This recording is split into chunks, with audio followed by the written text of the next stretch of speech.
Portugal, das glórias que revelam ao passado, ao monstro que sangrou escravizados e veio a aportar no mar. Esses versos são do Samba da Unida Tijuca 2024.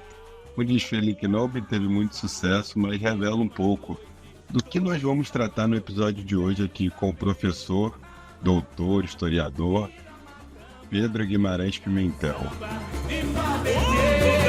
Portugal, das glórias que revelam o passado, ao monte que sangrou escravizados e veio a aportar no mar. Vamos falar um pouco do dissabor permanente de uma narrativa histórica, que, por vezes, é esquecida ou, por vezes, é colocada como argumento de atraso e de problemas sociais da sociedade brasileira. Nesse episódio que eu converso com o Pedro, vamos falar um pouco sobre a influência do processo escravista na colonização e se ainda tem impacto na realidade de hoje e como a gente pode resolver esse problema. Ensaio 55 é um podcast ensaístico de temas que circulam em teses, dissertações, livros ou simplesmente nas cabeças das pessoas. É um espaço para ensaios e reflexões com relação aos acontecimentos da história e do mundo, ou apenas sobre a própria existência.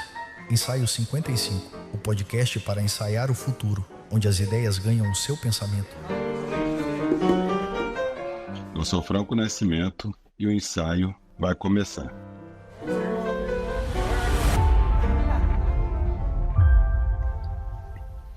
Pedro, recentemente o governo de Portugal falou em reparação e pedidos de desculpa ao Brasil. Antes de entrar nesse assunto, sobre esse pedido de reparação, eu queria falar um pouco sobre o que está sendo colocado em jogo, que é, por um lado, o genocídio dos povos indígenas e, por outro, o escravismo.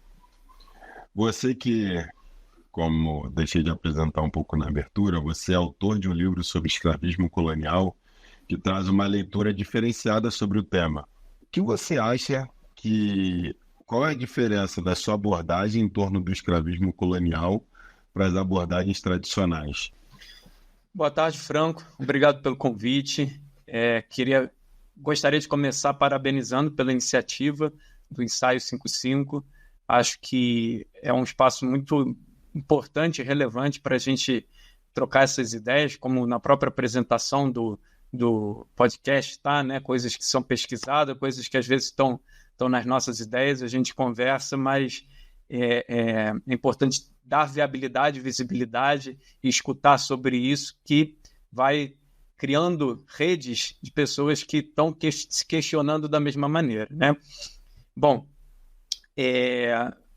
eu vou começar respondendo a sua pergunta e posso ir encaixando também um pouco sobre essa questão do pedido de desculpas de Portugal, né? O livro que eu publiquei se chama Das Ruínas do Escravismo, Teoria e História da Transição ao Capitalismo Dependente.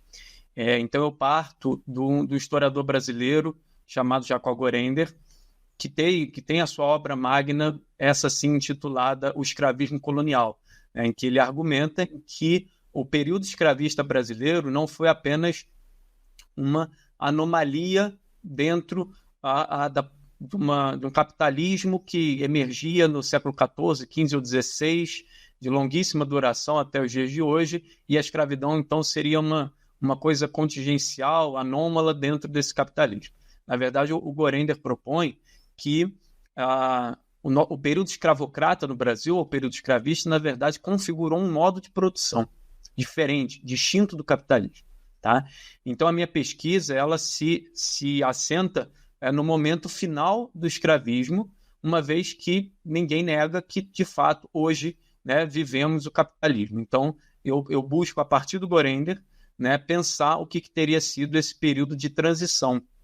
E aí o título do meu livro tem muito a ver, exatamente, já aponta a ideia de que tudo que se edificou no Brasil, no pós-abolição, se edificou em cima das ruínas do escravismo, né? Então, o escravismo, enquanto um modo de produção que tem suas particularidades, que difere do capitalismo, que não era apenas uma forma de organizar o trabalho anômala ao capitalismo, né, e que por exemplo, Florestan Fernandes chega em algum momento, né, na Revolução Burguesa no Brasil a dizer que finalmente os móveis capitalistas haviam se desprendido de uma anomalia, quase que uma questão moral dos portugueses. Olha, como se os portugueses tivessem optado pela escravidão apenas por uma questão moral, né? E isso tudo perde-se de vista a lógica de funcionamento interno de uma sociedade escravista, que diferia da sociedade capitalista, difere da sociedade capitalista, né? Então eu parto desse princípio que é do Gorender e que no Brasil é muito pouco, digamos assim, muito pouco aceito, muito pouco lido, na verdade. O Gorender sofreu não apenas um esquecimento, mas um cancelamento também, tanto nos meios acadêmicos quanto nos meios políticos.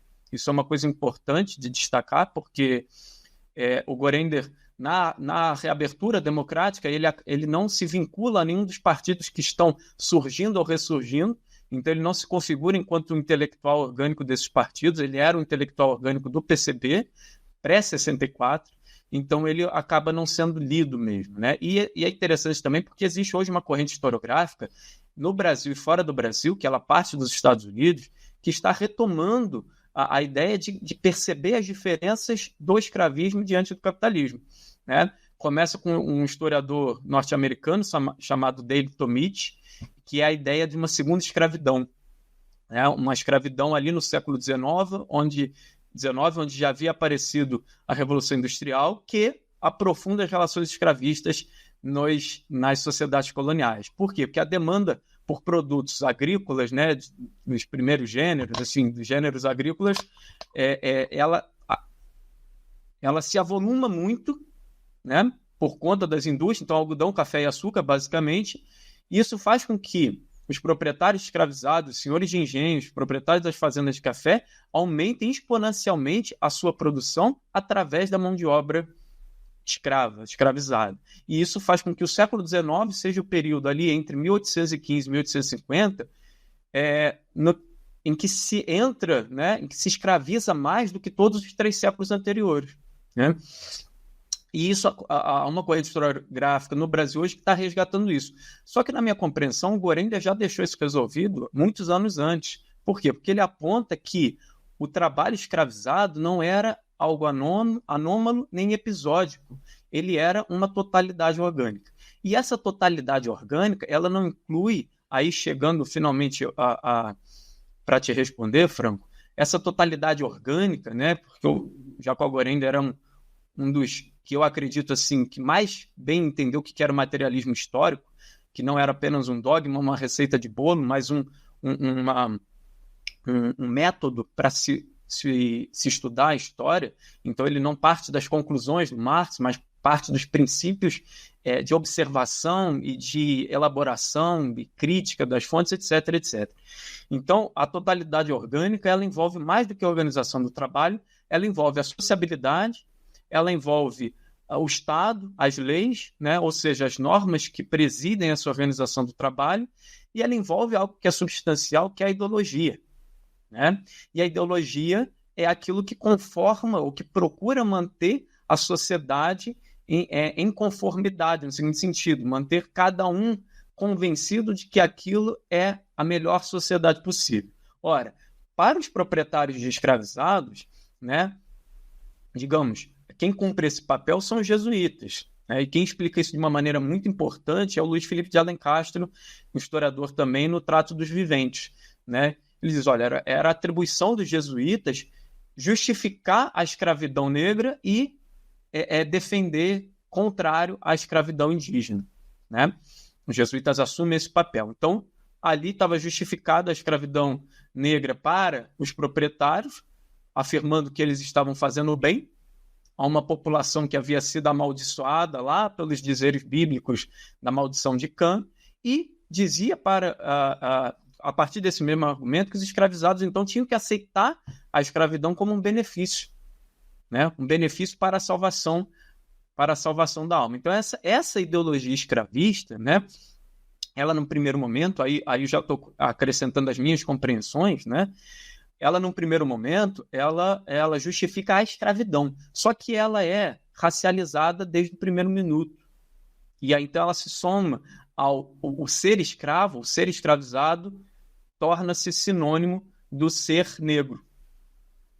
Isso não é nenhuma novidade na historiografia, existem muitos estudos sobre isso, de diversas correntes, mas por que eu estou trazendo isso a partir da luz do materialismo histórico, a partir do que o Gorender nos oferece para responder essas questões?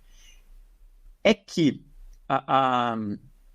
esta ideologia, ela presidia a organização da sociedade, ela não era apenas uma questão moral religiosa, mas era uma questão que presidia a organização do trabalho e de quem deveria trabalhar, por que deveria trabalhar na condição de escravizado e quem que deveria ser o senhor daquele escravizado e quais eram os papéis de cada um.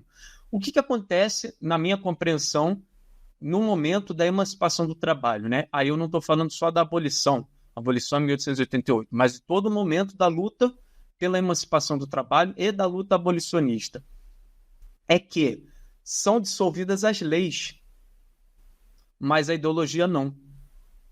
Então, um desses aspectos que configuram a totalidade orgânica do modo de produção, ele é rompido pela abolição, definitivamente em 1888, que é o Estado brasileiro admitir a existência do trabalho escravizado. Então, as relações de trabalho escravizadas, elas são interrompidas pela insurreição generalizada feita pela população escravizada e pelo movimento abolicionista, e isso se redunda na lei áurea, na lei 353 de 13 de maio de 88. Pedro, diante desse quadro que você falou, vou voltar um pouquinho atrás. O que você está dizendo que é ideologia para facilitar para os nossos ouvintes? Não é uma pergunta simples, né? Mas vou tentar resumir dentro do que está sendo conversado, né? Bom, eu parto da noção que o Darcy Ribeiro apresenta nos diversos livros dele, né? Ele reinterpreta o que o Marx coloca como base e superestrutura, né? Em que base seriam as relações de produção, a base produtiva seriam as relações de trabalho, as relações de produção, e a superestrutura seria o Estado, a religião, os sistemas de ideia, né? O Darcy Ribeiro reinterpreta isso de uma maneira muito interessante, e para mim a forma não só mais didática, mas a forma mais bem organizada para essa compreensão, né? Do grande debate que é a ideologia, se a gente pensar nos textos do Marx, especialmente na ideologia alemã. O Darcy propõe 3 sistemas, né? O sistema adaptativo, que seriam as técnicas produtivas, as relações de trabalho e as relações de produção, está ali no sistema adaptativo. O sistema associativo, que seriam as normas, né? O Estado, as leis, né? Os costumes, o direito, seja ele o direito consuetudinário ou a legislação romana que preside, né, as legislações burguesas modernas, tá? Então, as leis que regulam o sistema adaptativo, tá? Isso é o sistema associativo. E o terceiro, o sistema ideológico, que aí é tudo aquilo que seriam as ideias, crenças que organizam e procuram manter ou procuram oferecer para aquela sociedade uma autocompreensão dela mesma. E aí justifica os distintos papéis sociais ou as distintas hierarquias sociais, né, como cada um deve cumprir, se portar e se convencer de que aquilo é o melhor possível. Tá? Então eu estou partindo dessa noção do Darcy Ribeiro, falando do sistema ideológico. E o Darcy Ribeiro coloca uma coisa muito interessante que nos ajuda a compreender, se me permite já retomar e prosseguir. É que ele fala o seguinte: desses 3 sistemas, né, que é uma reinterpretação da base e superestrutura, o sistema adaptativo é aquele que muda com a maior facilidade. Então aparece uma nova tecnologia, muda uma relação de trabalho, né? Então, por exemplo, as tecnologias de automação reduzem a quantidade de trabalhadores necessários numa fábrica. Então, isso cria imediatamente uma demissão em massa, etc, etc. Já o sistema associativo, ele demora a responder aquilo. Então, o que fazer com a quantidade de trabalhadores que foram demitidos, não sei lá o quê, por conta da mudança no sistema adaptativo, que é essa nova tecnologia. E, finalmente, o sistema ideológico, ele é o que muda com maior demora, né? Porque são crenças que se arraigam na sociedade, né? Criam raízes profundas e que é difícil convencer as pessoas, a não ser por um processo de educação, né? Por um processo educativo longo e necessário também. O sistema ideológico, então, é aquilo que as pessoas acreditam mais fielmente, ou seja, nesse exemplo que eu estou dando, é de que, de fato, a empresa tem o direito de mexer na tecnologia, de colocar uma inteligência artificial e de demitir os trabalhadores, e os trabalhadores têm que procurar outro emprego, né? Então, essa é a noção ideológica. No caso que a gente está debatendo, o que aconteceu foi exatamente isso. Olha, o processo emancipacionista e abolicionista, ele interrompeu as relações de trabalho, mas não foi acompanhado por uma mudança no processo ideológico. Então, aquela primeira associação que a gente comentou lá, que era da ideologia escravista ter se alinhado imediatamente a uma racialização desse processo, ou seja, a ideologia escravista era uma ideologia racista escravista, e era o racismo a fundamentação da ideologia escravista, ou seja, era a suposta superioridade, primeiro teológica, né? A superioridade cristã frente ao paganismo, depois uma superioridade que vai ganhando outras formas, né? Uma pretensa noção de superioridade que vai ganhando outras formas, até chegar à forma biológica do século XIX e no século XX, na minha compreensão, uma forma meritocrática, né? Que aí já é uma outra discussão que a gente pode chegar também. Havia associado, então, portanto, nessa ideologia racista escravista, havia tornado sinônimo o trabalho escravizado à pessoa negra, ao corpo negro. Só que isso tem alguns detalhes, né? Que é a separação também entre o trabalho manual e o trabalho braçal no escravismo moderno, diferente do que tinha no escravismo antigo.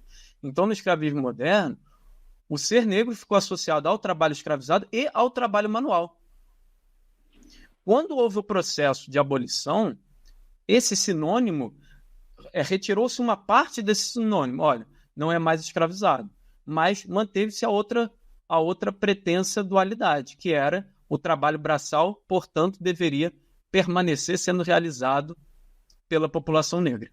É quase um essencialismo de que o negro foi feito para aquilo, na sua concepção. Exato. Isso, na minha compreensão, é a segunda fase desse racismo de longa duração de 5 séculos no Brasil, a segunda ou a terceira fase, né, dependendo do quanto que a gente quer parcelar isso.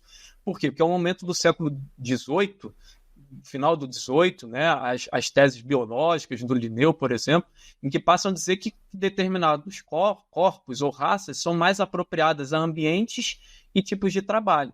Então, a raça branca seria ao ambiente temperado e ao trabalho intelectual e de comando, e a raça negra, no último degrau das 4 raças, deveria ser, então, comandada pelo branco, adaptada ao clima tropical, ao clima quente e seco, ao quente e úmido, e obrigada ao trabalho braçal, que não exigia do intelecto. Né? Agora, voltando, só traz uma coisa. Qual é a diferença do escravismo colonial para os anti-escravismos que existiram antes na história da humanidade? E se muda alguma coisa quando o Brasil se declara independente de Portugal? Então, a diferença basicamente são 2 diferenças. A primeira, que é a mais fundamental de todas, é na alocação do trabalhador escravizado. Por quê? Porque no escravismo antigo, ou escravismo clássico, o escravizado ele poderia ocupar diversas funções na sociedade. Então, tanto a escravidão que ocorria entre as populações africanas, quanto as escravidões que ficaram conhecidas classicamente na literatura e na historiografia, que é Roma e Grécia, o escravizado ele não estava fadado única e exclusivamente ao trabalho braçal de produção agrícola.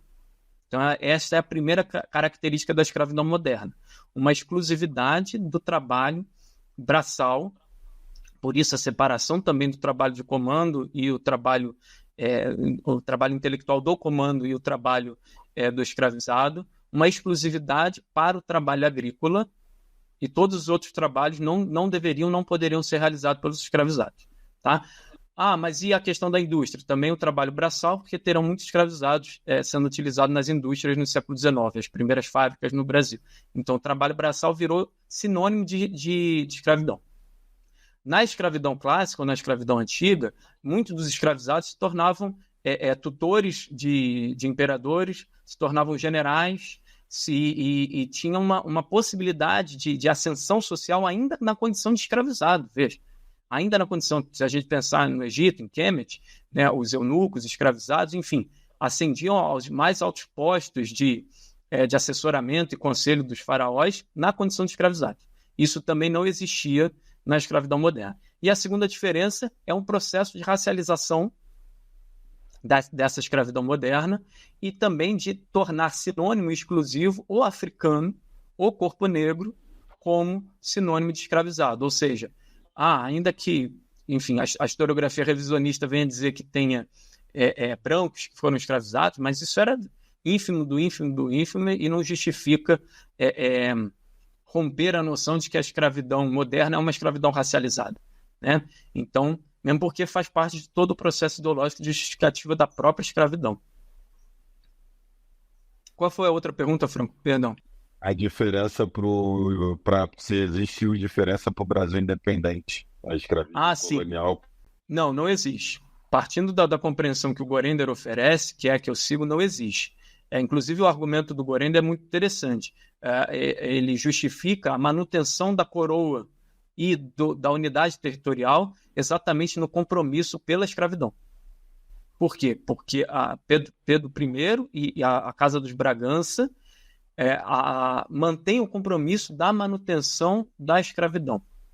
A diferença que existe é que o Brasil independente não está mais fadado, obrigado ao mercado monopólico com Portugal. Ou seja, não tem que transferir mais parte dos impostos para Portugal e pode criar um Estado Nacional próprio. E esse Estado Nacional passa, a partir daquele momento, a ser o fiel da balança e o mantenedor da própria escravidão. Esta é a diferença. Agora, enquanto estrutura produtiva, o escravismo não só permanece o mesmo, como se aprofunda no século XIX, com o país independente. O curioso dessa história toda que você está contando é que o processo escravocrata, que a gente aprende muito em história antiga, que é quase trabalho compulsório, é que Portugal, em parceria com outros agentes poderosos, cria quase uma ideologia mundial de desenvolvidos e subdesenvolvidos no sentido muito primário da coisa, de quem tem poder e de quem não tem. E aí vem o aspecto religioso. Depois, já que você complementando dizendo que durante a independência se manteve, a gente cria de fato a grande narrativa racista interna do Brasil, porque há uma permanência ali de poder entre negros e brancos e que agora não é mais oriundo de uma estrutura colonialista, uma estrutura externa, mas uma escolha interna de Estado mesmo, né? E que inclusive vai culminar em criação de bancos, em grandes fortunas. Então, o que a gente começa falando no início do episódio, que é o dissabor permanente de uma narrativa heróica, que Portugal muito usa lá, para dizer do glorioso passado português, aqui no Brasil deu uma amenizada, porque não é legal, senão fica muito, vamos usar a palavra nativa da militância, escrachado tudo que aconteceu aqui. Então, se torna em algum momento mais palatável de que Portugal é o grande causador de tudo isso e não nossa gente, e não parte dos agentes.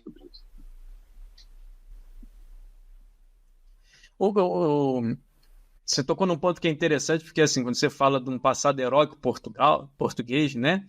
E o Brasil, fica ausente isso, né? Fica ausente um passado heróico brasileiro dentro dessa condição. em que, inclusive, se a gente pensar hoje, né, esse reaparecimento fugaz de uma discussão monarquista no Brasil, é exatamente que os caras procuram justificar, né? Eu estava ouvindo o outro episódio, né, o Wesley falando sobre isso, porque o Império traz essa noção de heroicidade para uma coisa que não tem heroísmo, né? Porque Portugal ainda tenta justificar no século XV, né, um ato heróico que é o das grandes navegações, que é o da circunnavegação global, né? Enfim, que é entre aspas, o descobrimento de novas terras, né? O aparecimento do novo mundo. Então, os países ibéricos têm isso tudo a oferecer ao velho mundo. Isso justificar como dividir o mundo ao meio entre eles, convencer o Papa que dividisse o mundo ao meio entre eles, porque eles estavam oferecendo isso ao velho mundo. Mas o Brasil não tem nada a oferecer. O Brasil não tem nada a oferecer, né? Sei que não é o tema da nossa discussão hoje, mas a gente acaba caindo, por exemplo, na tentativa do que o período Vargas faz, né? Que é de oferecer ao próprio povo a noção de que o povo é o herói de si mesmo, é o herói do país, né? Porque até então, para o próprio Império Brasileiro, o herói tinha sido outro, tinha sido o português colonizador, né? Não era ele mesmo, né? Por isso a necessidade da manutenção de uma figura que já em si é heróica, que é o próprio imperador. Agora, o Darcy Ribeiro tem uma frase muito interessante, quando você fala assim, um colonialismo interno, que ele fala o seguinte, olha, a elite brasileira, independente, nacional e soberana, né, entre aspas, ela passa a se comportar como Portugal se comportava em relação ao Brasil. Ou seja, é uma elite que ela tem o aspecto metropolitano e todo o seu povo é uma colônia. Ou seja, a elite nacional até hoje trata o Brasil como uma colônia dentro do seu próprio território. E o povo, um povo como colonizado, obrigado eternamente a ser subserviente, oprimido, né, subalternizado para o trabalho, para sustentar essa elite que se entende que ainda está colonizando o Brasil. Uma elite nacional que se entende que está colonizando o Brasil ainda.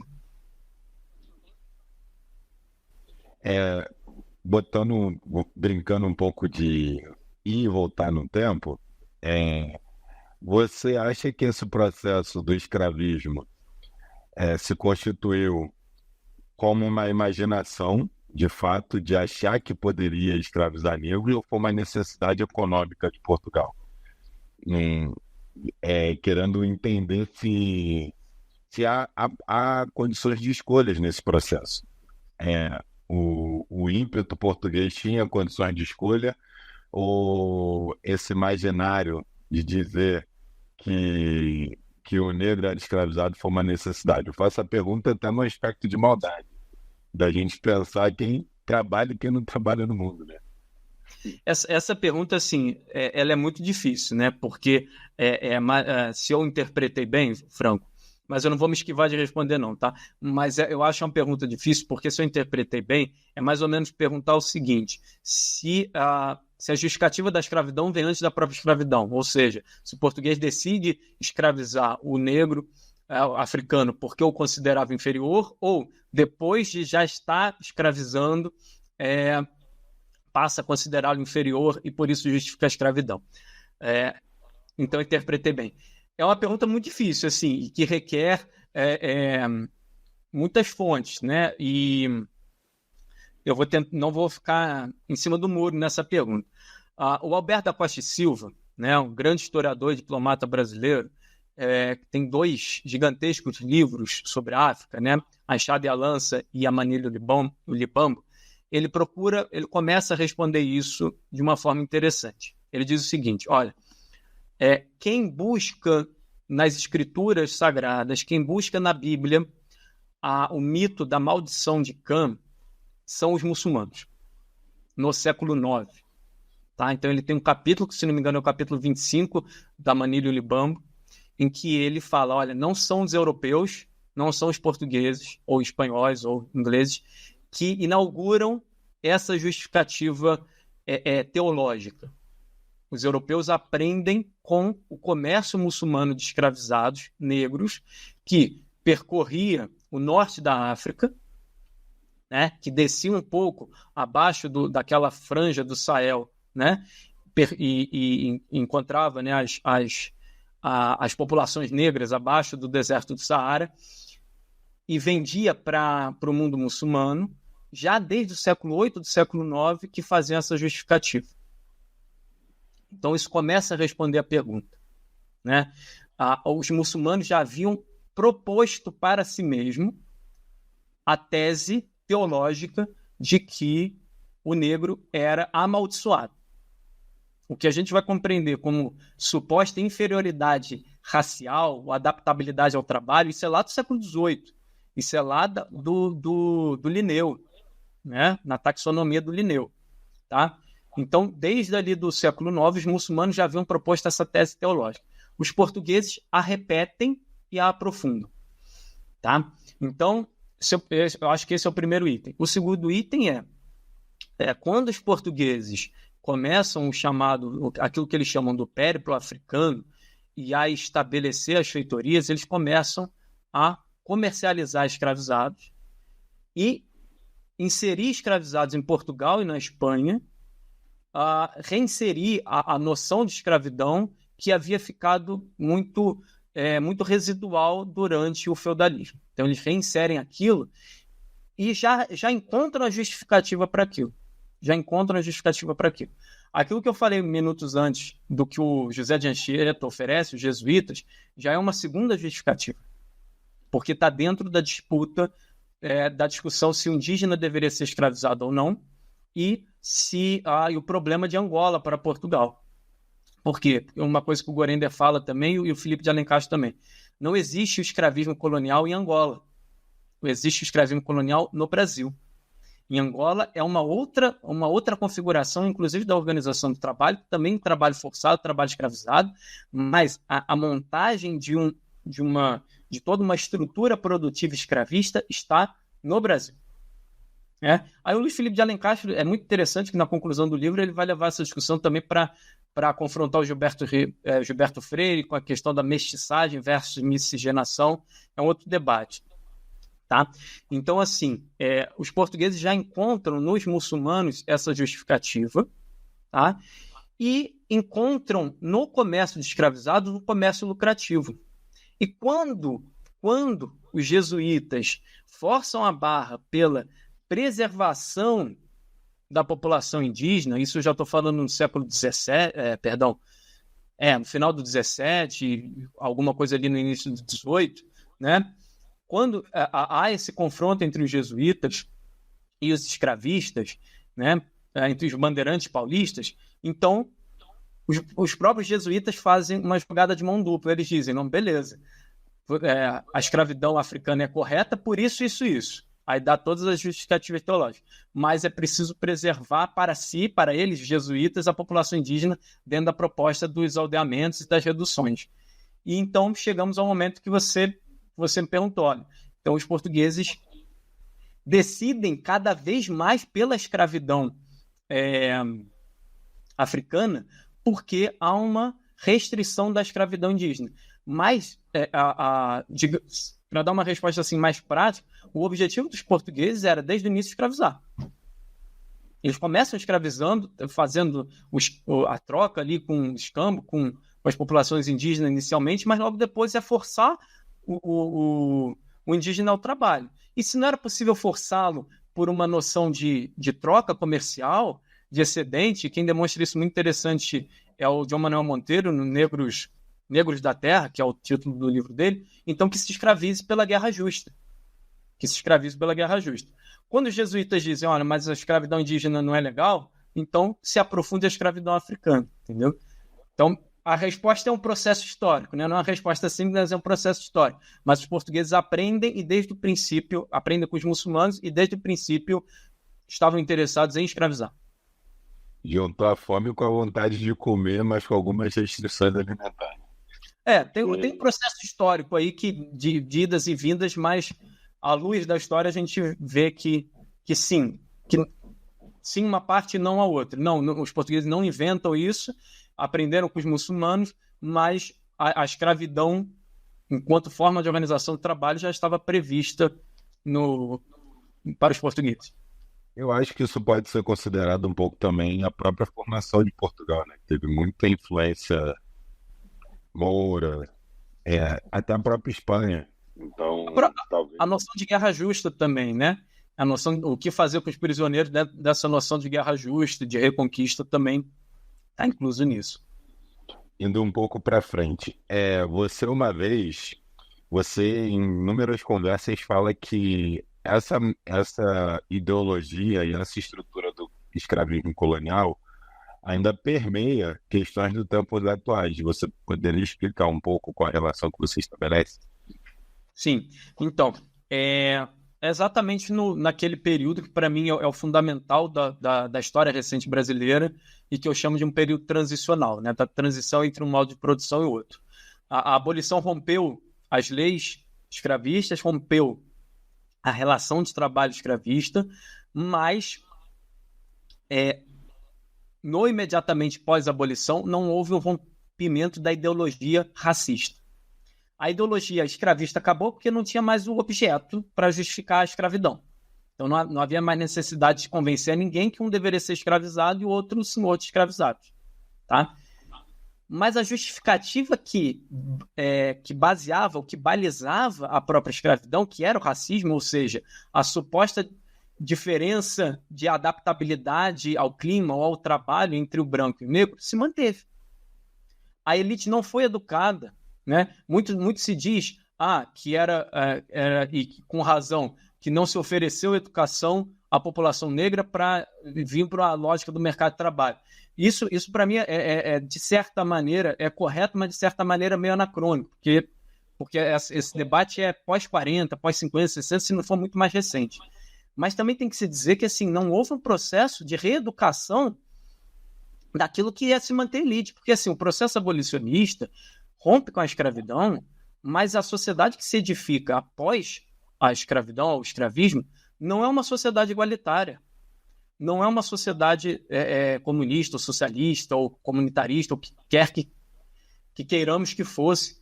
É uma sociedade burguesa. E nessa sociedade burguesa, as hierarquias se mantêm. Então, mantém-se na mentalidade da classe média, e especialmente da população branca, que a população negra deveria ocupar os postos de trabalho menos remunerados. Por quê? Porque o trabalho braçal, o trabalho da fábrica, o trabalho do campo, o trabalho da construção, o trabalho de rua, deveria ser realizado pelo corpo negro. E por ser negro e por ser um trabalho que exigia menos do intelecto dentro da concepção branca, então deveria ser menos remunerado. E aí o Rasenbaum fala isso, né, o caso Rasenbaum, e aí então tem-se uma distribuição da população na hierarquia social presidida pela lógica racista.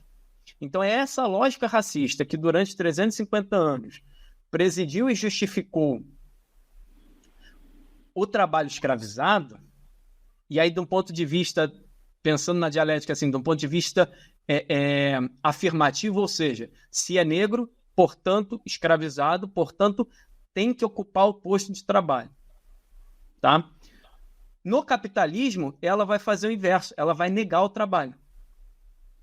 Essa mesma lógica racista, ela não se desmancha no processo abolicionista, mas ela continua operando a lógica capitalista. Ela vai dizer, ora, agora a gente tem que trazer imigrantes para o Brasil, porque esses imigrantes têm que embranquecer o país e são eles que vão ocupar assim, o segundo escalão do trabalho, que é o trabalho da indústria. Ou até do campo. E aí vai conduzir a população negra ao trabalho da rua. Existia trabalhadores e trabalhadoras negras nas indústrias? Existiam. Mas o objetivo da elite, da classe média alta e da elite que assume a república é fazer com que a maioria fosse branca, porque deveria embranquecer, e se agora tem que ser assalariado, porque a lógica é o seguinte, se é escravizado, então é o negro. Se agora tem que pagar um salário, então que se pague é o branco. Quem deixa isso eu entendi essa lógica foi no Lima Barreto. Foi lendo Lima Barreto as recordações do escrivão Isaías Caminha, que ele está escrevendo em 1906 ali, é mais ou menos autobiográfico, né? Eu tinha essa lacuna na minha pesquisa, porque os dados não são suficientes para mostrar isso, mas a leitura do Lima Barreto, né, mostra isso. Por quê? Porque ele conta casos que a gente vê até hoje de negação ao trabalho. Então, como é que eu vou dizer? Essa dualidade do mesmo pensamento racista que, no trabalho, durante o escravismo, alocava o trabalhador e a trabalhadora negra naquele posto de trabalho porque escravizado, enquanto escravizado. Essa mesma lógica vai negar o trabalho durante o capitalismo, mas é a mesma lógica racista. E esta, para mim, é a ruína do escravismo sobre a qual se edifica toda a estrutura capitalista do Brasil. Por isso que, sim, eu defendo a ideia de que o racismo é estrutural, mas mais do que estrutural, ele é estruturante. Ele não é só o resultado de um processo histórico, mas ele é um processo contínuo que aponta, infelizmente ainda, e é isso que a gente pretende combater hoje, mas aponta ainda para uma reprodução da ocupação das camadas sociais através da distribuição profissional. Saindo um pouco desse aspecto estruturante, eu acho que quando a gente conversa sobre essas questões, muitas das vezes me parece que é um processo imaginativo, uma idealização social de como ela tem que funcionar. Então, assim, as estruturas existem, os processos de estruturação também existem, mas além disso, existe a capacidade das pessoas de acreditar nessas ideias, que são ideias que não são reais. Com certeza. São ideias que passam a ser reais, porque a realidade é um conjunto de relações, de fatores e mais ainda de crenças. Então, assim como a gente falou no último episódio, de a imaginação de povo brasileiro, que é um processo imaginativo do que seria o povo brasileiro, e como a gente vai ouvir o Benedict Anderson falando lá de sociedades imaginadas, essa concepção de estrutura social ela é uma sociedade também que foi imaginada, que foi desejada e idealizada da maneira que ela existe hoje.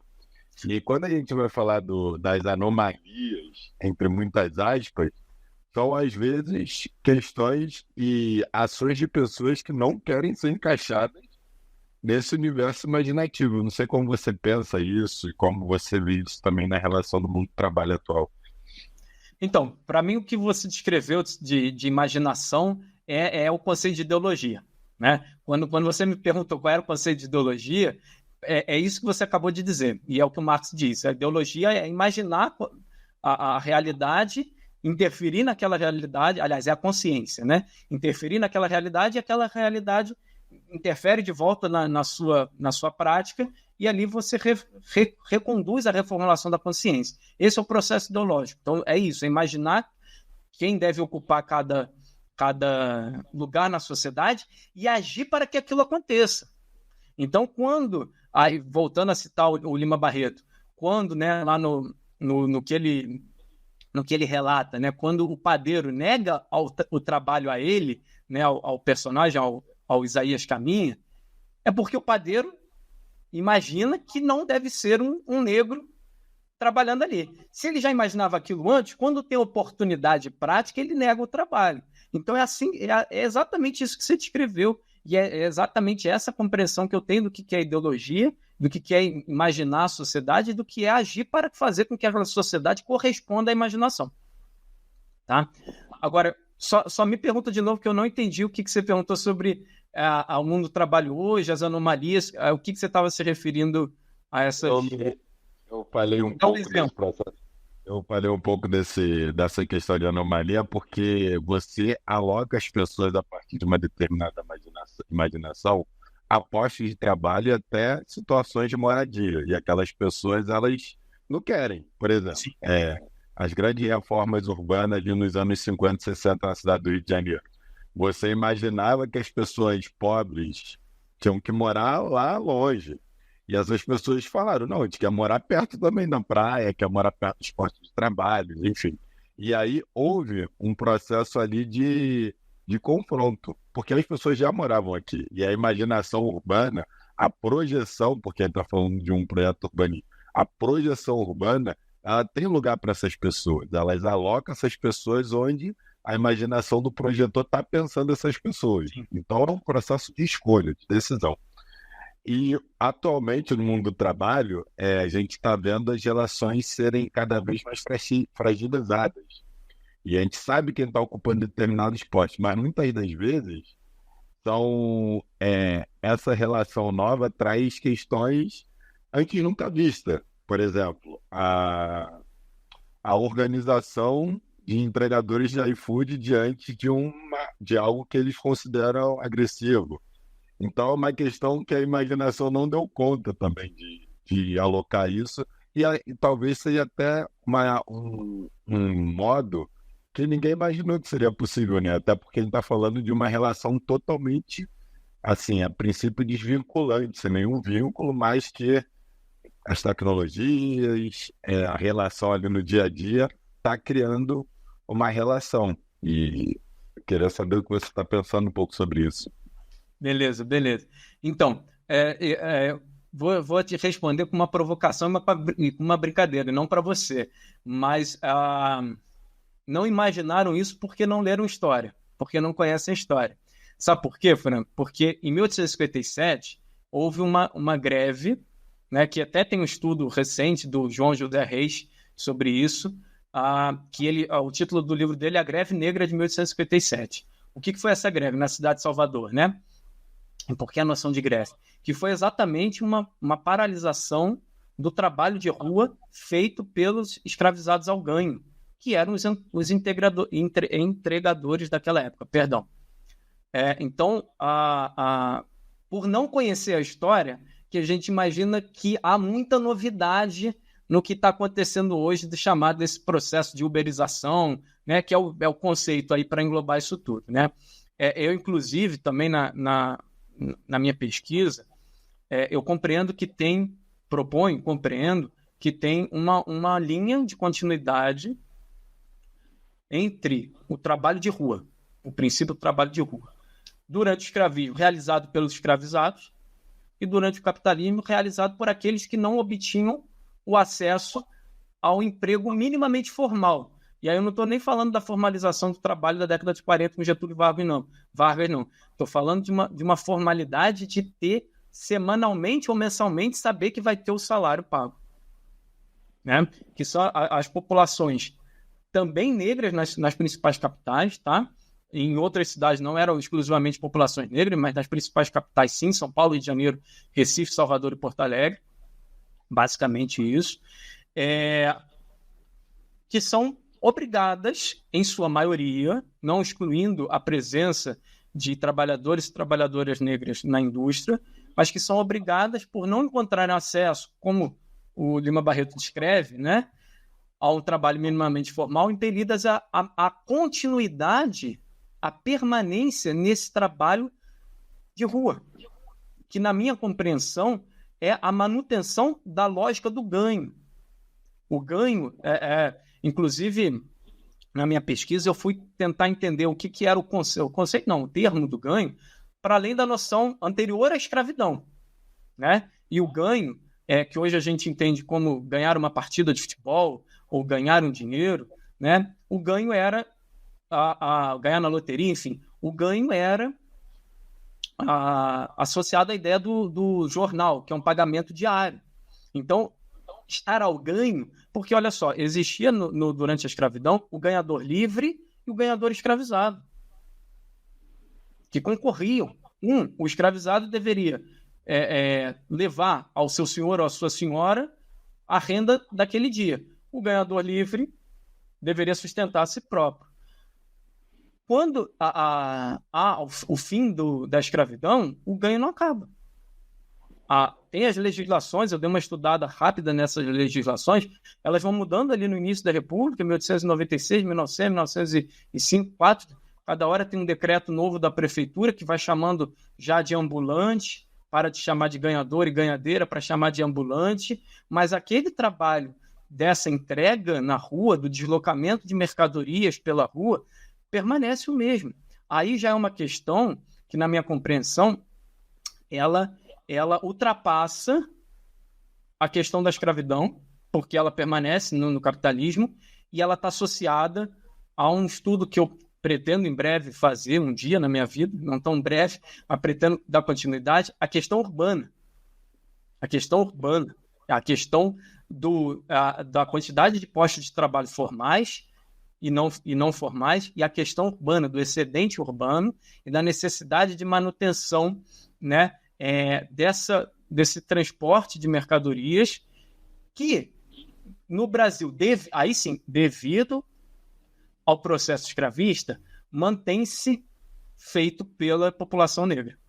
Então, para mim, esse processo de uberização só é novidade para quem não olha para a história como um negócio mais consistente, né? Aí eu acho que é um problema da historiografia, que ela está muito fragmentada, está muito recortada. Os trabalhos de dissertação e de tese, eles são muito estudos de caso de 5 anos, 4 anos, relatos.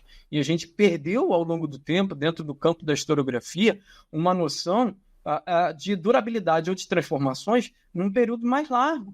E começar a observar as coisas também em períodos mais largos, de permanências do sistema ideológico, de permanências também da organização do trabalho, enfim. Então, eu acho que só o materialismo histórico, né, oferece as ferramentas para a gente pensar também processos de duração maior.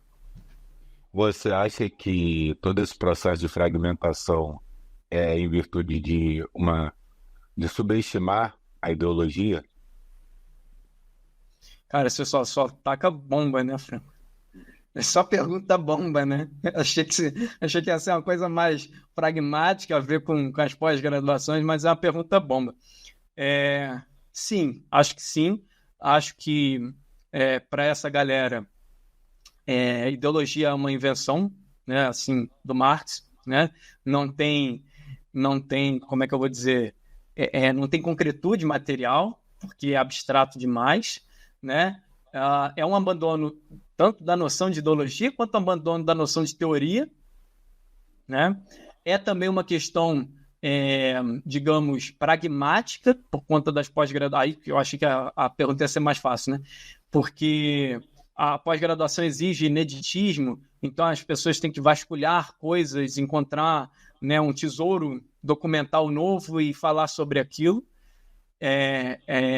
Que é esvaziado pela noção de teoria, então há um medo muito grande de propor coisas, de analisar, então é só relatar. Então análise, não analisa, porque você vai se chocar com isso, vai se chocar com aquilo. Então há um grande medo na historiografia, nas ciências sociais como um todo, Franco. Eu acho que talvez na sociologia um pouco menos, porque a sociologia ainda tem muito desse caráter explicativo, né? Se propõe a isso. Mas a historiografia, a partir da década de 90, falou, não tem que explicar mais nada. Não tem que dar mais conta de nada. Não tem papel social nenhum. Por quê? Porque acredita que não tem ideologia, que é só disputa de poder. Aí a gente começa a dar uma divergidazinha, né? É só disputa de poder. Então quem tem mais poder, não sei lá o quê, o poder é etéreo, é meio abstrato, não tem materialidade, enfim.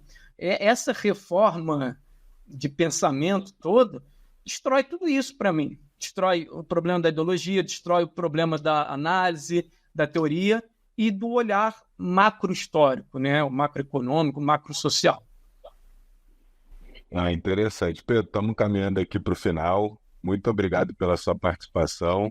Queria saber se você quer dar uma pincelada final da sua excelente apresentação.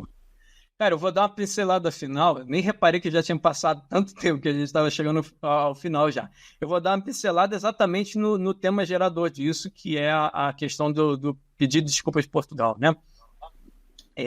Tentar, assim, uma análise muito, muito curta e muito tímida sobre isso, né? Eu acho que tem uma relevância histórica para o momento que a gente vive, tá? Por quê? Porque faz parte da disputa de poder, né?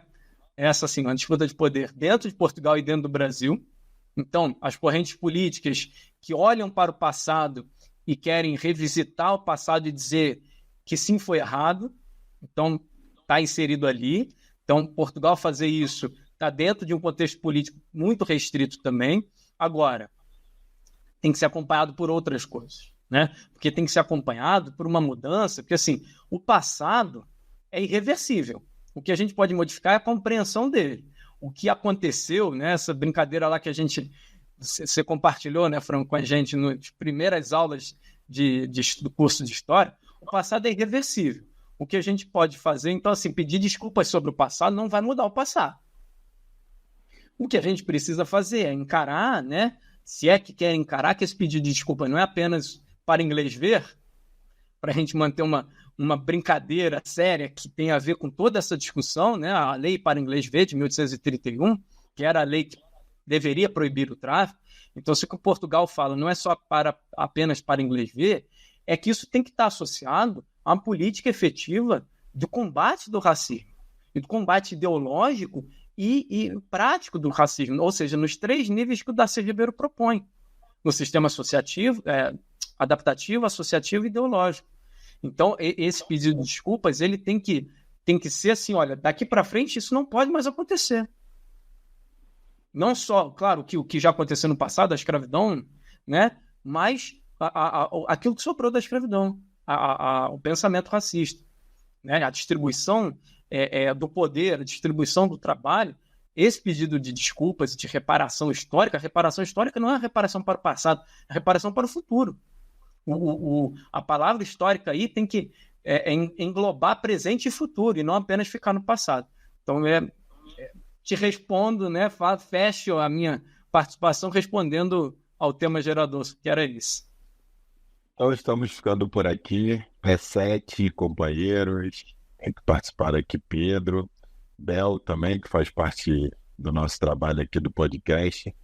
Estamos ficando por aqui, mas antes eu gostaria de recitar um samba que eu fiz em parceria com o Lai Lopes, com Pedro também, com outro Pedro Logato, que é jornalista, que era jornalista do Dia, não vejo Logato há um tempo, com o seu Yaci Campo Grande, que foi sobre racismo e preconceito, para fechar esse episódio de uma maneira poética.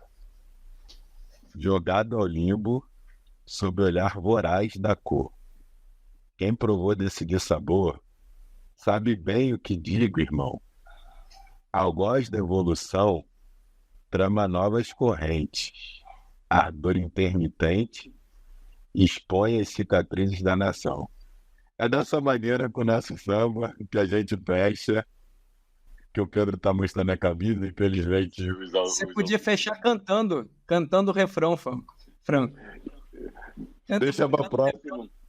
Deixa para próxima, porque vai ter um episódio que esse samba vai voltar a fazer sentido também. Tamo junto, Pedro. Muito obrigado. E até o próximo encontro do nosso Ensaio 55.